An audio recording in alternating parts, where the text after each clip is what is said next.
අපේ රට හැටියට ගත්තත් ලෝකයේ හැටියට ගත්තත් අපි පසු කරමින් ඉන්නේ ඊටාම අභියෝග සම්පන්න බැරෑරුම් සහගත අභියෝග වලින් පිරිච්ච වාතාවරණයක් තුල. ඒ නිසා අපි එක පැත්තකින් අපේ රටේ ආර්ථිකමය හා සමාජීය වශයෙන් තියුණු අභියෝගයකට මුහුණ පාලා ඉන්නවා. ඒ ආර්ථිකමය හා සමාජමය අභියෝගයේ ජය ගැනීම සඳහා වූ දේශපාලන මඟ පෙන්වීමක් පිළිබඳ අවශ්‍යතාවයෙන් අපේ සමාජය අද පෙළෙනවා. ඒ අතරම ඔබ කවුරුත් දන්නවා ලෝක පරිමාණවත් අපට බලපාන සහ මුළු ලෝකෙටම බලපාන විශේෂිත වාතාවරණයක් ගැටුම්කාරී වාතාවරණයක් අප හමුවේ නිර්මාණය කරනු ලැබ තිබෙනවා. ඒ බල කේන්ද්‍ර අතර ගැටුමක් අපි ඉස්සරහට මේ විද්‍යාමාන වෙන්නේ ඒක එක වෙලාවක වෙනිසුලාවත් ඇමරිකා එක්සත් ජනපදයත් අතර ගැටුමක් හැටියටත් අද ඉරානයට එරෙහිව ඊශ්‍රායලය සහ ඇමරිකාව අතර එකතුව සිදුවෙන ගැටුමක් හැටියටත් විවිධ දවටනවල උතලා අපිට ප්‍රදර්ශනයට ලක් කරත් අපි තේරුම් ගන්න ඕන දේ තමයි මේ බල කේන්ද්‍ර ප්‍රධාන ලෝක බල කේන්ද්‍ර අතර වන ගැටුමක් මේ වන විට නිර්මාණය වී තිබෙන්නේ. මේ ගැටුම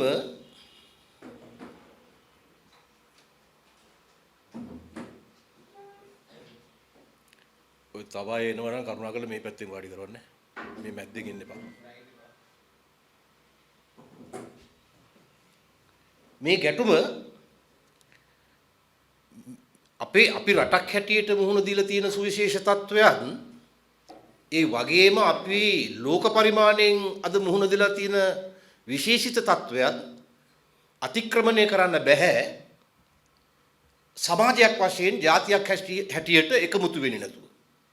සමාජයක් හැටියට ජාතියක් හැටියට එකමුතු වුණොත් පමණයි ඊටාම දියුණු චින්තනයකින් බැඳුණු පිරිසක් හැටියට මේ තත්වයන්ට මුහුණ දුන්නොත් පමණයි අපි මේ තත්වයේ එක පැත්තකින් නැවත ගොඩ ඒමේ විශාල අවස්ථාවක් බවට පරිවර්තනය කරගන්න පුළුවන් වෙන්නේ. එහෙම නැතුව අපි තුල තිබෙන අපේ සමාජයේ තුල තිබෙන සහ අලුතෙන් ඇති කරනු ලබන විවිධ බෙදීම් ඉරිතැලීම් තවදුරටත් ප්‍රමෝදයට පත් කරමින් ඒවා මත තමන්ගේ දේශපාලන යැපීම පැවැත්ම නිර්මාණය කරගනිමින් දෙනු ලබන දේශපාලන නායකත්වයකට මේ සුවිශේෂී අභියෝගාත්මක වාතාවරණය ඉක්මවා යන්න බෑ. පුළුවන් ඒකේ ගිලෙන්න. රටත් ජාතියත් සමගම තමනුත් ඒකේ ගිලින්න වෙනසෙන්න පුළුවන්. ඒ නිසා තමයි දැන් අපි දන්නවා වර්තමාන රටේ ජනාධිපතිවරයාට පසුගිය ජනාධිපතිවරණයේදී ලැබුණේ අපේ රටේ ජනාධිපතිවරණ ඉතිහාසයේ පළවෙනි වතාවට 50%කට වඩා අඩු ජනවරමක්. මීට පෙර අපේ ජනාධිපතිවරණ ඉතිහාසය තුල සෑම නායකයෙක්ම 50%කට වඩා වැඩි ජනවරමකින් තමයි ඔය අන්තර්කාලීනව ආපු අය නෙවෙයි ඡන්ද වලින් ආපු අය ඒ ජයග්‍රහණයට හිමිකම් කිව්වේ.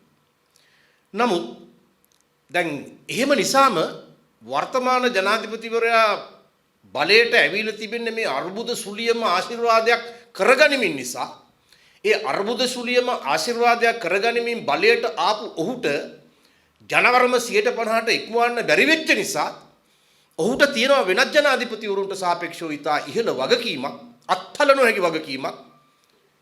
ඒ තමයි අර තමන් කෙරෙහි විශ්වාසය නොතැපූ ජන සමාජයන් තුල පවා විශ්වාසය තහවුරු කරගනිමින් ඒ විශ්වාසය මත දියුණු චින්තනයක් සමාජයට චින්තනයක් ඔස්සේ මඟ පෙන්වමින් මේ අමාරු බහරදූර කාල පරිච්ඡේදය පසු කරන්න.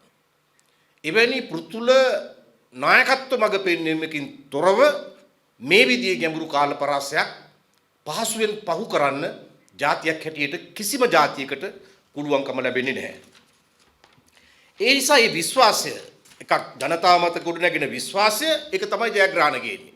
අනිත් එක තමයි ඒ විශ්වාසය ගොඩනගන්න හුදු වචන වලින් බෑ.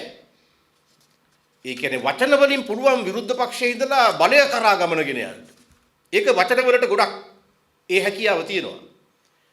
හැබැයි බලය ගත්තට පස්සේ බලය තමන් කෙරේ විශ්වාසය නොතබූ ජන ප්‍රජාව අතර පවා විශ්වාසය තහවුරු කරගනිමින් ඒ විශ්වාසය මත නව දේශපාලන චින්තනයක් පරිවර්තනයක් සඳහා වූ ක්‍රියාන්විතයක් දර්ශනයක් සමග බැඳුණු ක්‍රියාන්විතයක් ඉදිරියට ගෙන යනවා නම් තමයි මේ අමාරු සහ දුෂ්කර අභියෝගාත්මක අවධිය පහු කරන්න පුළුවන් වෙන්නේ. ඒක වචන වලින් සමාජය තවල කරන්න පුළුවන් දෙයක් නෙවෙයි. දැන් ඔබ දන්නවා දිට්වා සුලිකුණාටු ඇති වෙච්ච වෙලාවේ තහඩුවක් ගියත් ලක්ෂ 10ක් දෙන්නම් කියලා කිව්වා. ඒ වචන ප්‍රායෝගික භාවිතාව ගත්තොත් අද මධ්‍ය කඳුකරේ බ්‍රෝහ ප්‍රදේශවල ගම්පොළ මිනිස්සු පවා මෑත කාලේ ගම්පොළ මිනිස්සු නගරයට ඇවිල්ලා මේ උද්ඝෝෂණයක් පවා කළා. තවමත් කුඩාරම් වල ඉන්න මිනිස්සු ඉන්නවා Tamanට යන්න ගියක් නැතුව. එතකොට අර කියපු වචනයි අපූර්ව වචන වලින් මේ බලය ගත්තට පස්සේ වචන වලින් දුවන්න පුළුවන් ටිකක් දුරයි. භාවිතාව යෝනේ සහ ජාතියකට විශ්වාසය ඒ වගේම විශ්වාසය හා බැඳුණු දියුණු දේශපාලන චින්තනයක් වත්ත පන පෙවුණු ක්‍රියාන්විතය. මේක නැතුව අද අප්‍රිකාවේ බොහෝ රටවල් මෙන්න මේ කරුණු සම්පූර්ණ කරගෙන නැගිටිනවා. රුවන්ඩාව ගත්තත් ගෝත්‍රික මරා ගැනීම තිබිච්ච රටවල්. අද අප්‍රිකාවේ සිංගප්පූරුව යන විරුදාවලියෙන් හඳුන්වනවා. එවැනි රටවල් බොහෝමයක් අද අප්‍රිකානු කලාපයේ ඒ බොහොම වියලි කරකස්ස සමාජයක් ඒක. ජයග්‍රහණ අත් විඳපු නැති සමාජයක්. අතීතය දිහා බලන්න තරම් පිරියක් නැති සමාජයක්. ගැටුම් වලින් මරා ගැනීම වලින් විවිධ ඛේද ජනක අධ්‍යක්ෂින් වලින් පිරිච්ච ඉතිහාසයක් සහිත සමාජයක්. හැබැයි එහෙම සමාජයන් ඒ ඉතිහාසයට අඩාදොඩා ආඩපාලි කීමෙන් තොරව අද ඒ නායකයෝ එහෙම සමාජයන් පවා අප්‍රිකාවේ සිංගප්පූරුව එහෙම නැත්නම් ස්විට්සර්ලන්තයේ කියන මට්ටමට ඔසවා තබමින් ඉන්නවා. ඒ නිකම් වැරහිලි ඇඳගත්තු භාවතක නෙවෙයි. බොහොම ධනාත්මක සුබවාදී නායකත්ව චින්තන මඟ පෙන්වීමක් ඔස්සේ බටහිරට හෝ වෙනත් කවරෙකුටවත් ගැති නොවි තමන්ගේ රාජ්‍ය අද බල ගන්නමින් තිබෙනවා. නමුත් අපි තවමත් බලනවා වචන වලින් බලය ගත්තු නිසා වචන වලින් බලයේ ඉන්න පුළුවන් කියලා.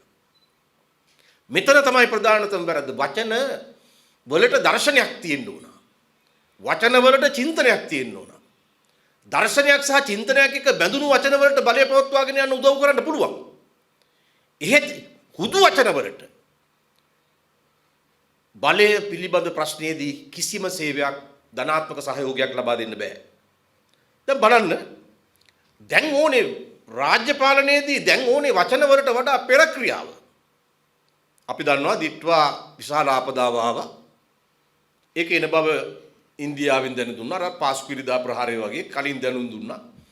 විවිධ ජාත්‍යන්තර මාධ්‍ය නාලිකාවල කලින් මේ අනුතුරු ගියා.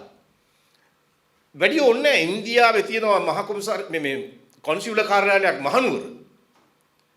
කොළඹ තියෙන ඉන්දියානු තානාපති කාර්යාලයෙන් මේ මහනුවර හිටපු කාර්ය මණ්ඩලයට ඔක්කොටම වටින කියන දේවල් ඔක්කොම අරගෙන එන්න කිව්වා කොළඹට. ඒක වැහුවා. ඉතින් අන්න පෙර ක්‍රියාව. ඉන්දියාවට නිකන් ওই සවාරි ගහන්න ගියාට වැඩක් නැහැ. ඒ දින දෙකක් කාලා වෙන දෙයක් බලාගෙන ඉන්න. ඒ පෙර ක්‍රියාව. ඒ පෙර ක්‍රියාව විසින් ආපදාවෙන් ආරක්ෂා කර ගැනීම. අපේ පෙර ක්‍රියා නැහැ. පසු ක්‍රියාවක් තියෙන්නේ වචන. තහඩුවක් ගියත් ලක්ෂ 10ක් දෙනවා වචන. ඒවට මුකුත් කරන්න බෑ. සමාජයේ ඒවෙන් වෙන්නේ දවසින් දවස විශ්වාසය නාය යන්නේක.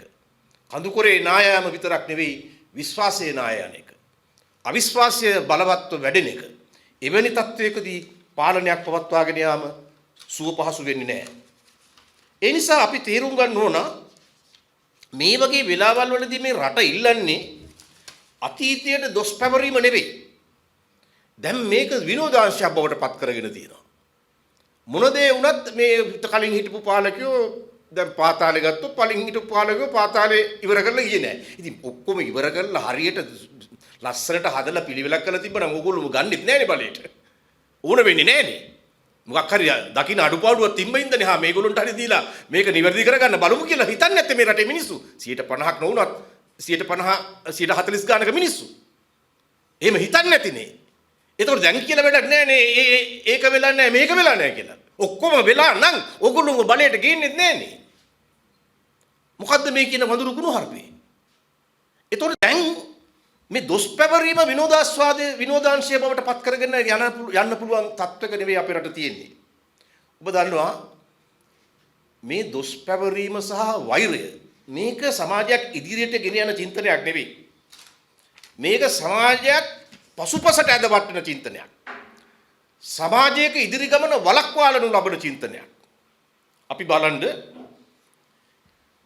ශ්‍රී ලංකාවේ අපේ පමණක් නෙවෙයි ලෝකයේ ඕනම රාජ්‍යයක ඉතිහාස කතාව නිදහසේ බොහොම සරල සුභවාදීව ගලාගෙන ගිය එකක් නෙවෙයි. අපි නිදහසට පෙරත් බොහොම ශක්තිමත්ව ඉදිරියට ගිය අවස්ථා තිබුණා. විද වැටුණු අභියෝගාත්මක අවස්ථා තිබුණා. රාජ්‍ය පාලනය කෙටි කාලයකින් අවසන් වෙච්ච කාල පරිච්ඡේද තිබුණා.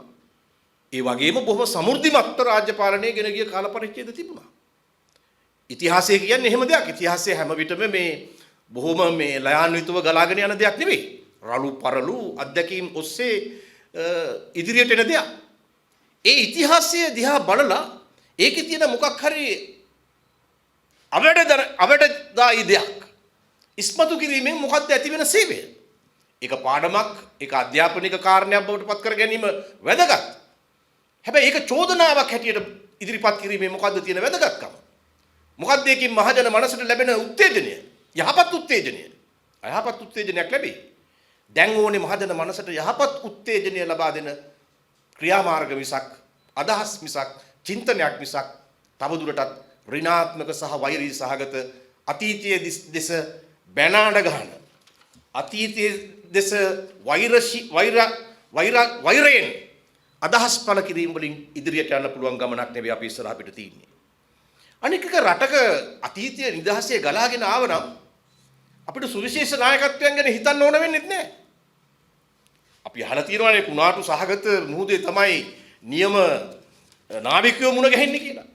බොහොම මේ කුණාටු වලින් තොර නිසලව ගලා යන මුහුදේ දක්ෂ නාවිකයා කවුද කියලා හොයලා දෙන්නේ නැහැ අපිට. ඒ නිසා කුණාටු සහගත මුහුද ඉල්ලන්නෙම දක්ෂ නාවිකයෙක්. තමන්ගේ අදක්ෂතාවය මුහුදට බැන මේ මුහුද රළුයි මම හිතුවේ නෑ මෙච්චර රළු වෙයි කියලා කලින් හිටපු කට්ටිය කරපු දේවල් හින්දා තමයි මුහුද මෙච්චර රළු උනේ කියලා එහෙම කියන නාවිකයෙක්ගෙන් රටකට වැඩක් නෑ. රටක් අපේක්ෂා කරන ජයග්‍රහණ එහෙම නාවිකයෙකුට උරුම කරන්න බෑ. නායකත්වයකට දෙන්න බෑ. ඒ විතරක් නෙවෙයි. ඉතින් ඒ නිසා මේකට කියනවා පරණ සිංහලයේ කියනවා මේකට මේ හැවිල්ල. හැවිල්ල කියන්නේ දෙස්කීම. ඒකට තවදුරටත් කියන්න පුළුවන් ආක්‍රෝෂ කිරීම, ආක්‍රෝෂ පරිභව කියලා කියන්නේ එසේ කිරීම. මේ හැවිල්ලෙන් යන්න පුළුවන් ගමනක් නැහැ. දැන් කවුරු හරි හිතනවා නම් රට බාරගෙන හැවිල්ලකින් එහෙම නැත්නම් අතීතයට පරිභව කිරීමෙන්, අතීතයට දෙස් දෙවොල් තිබීමෙන් තමන්ගේ වර්තමාන ගමන සාධාරණීකරණය කරගන්න පුළුවන් කියලා. ඒක ඊටාම අසාර්ථක, දිලිඳු මේ බුද්ධිමය වශයෙන් ඊටාම නිහීන ව්‍යායාමයක් මිසක් ඒක රටට කිසිම ප්‍රශස්ත ගමනක්, ජයග්‍රහණයක් උරුම කර දෙන්නක් නෙවෙයි.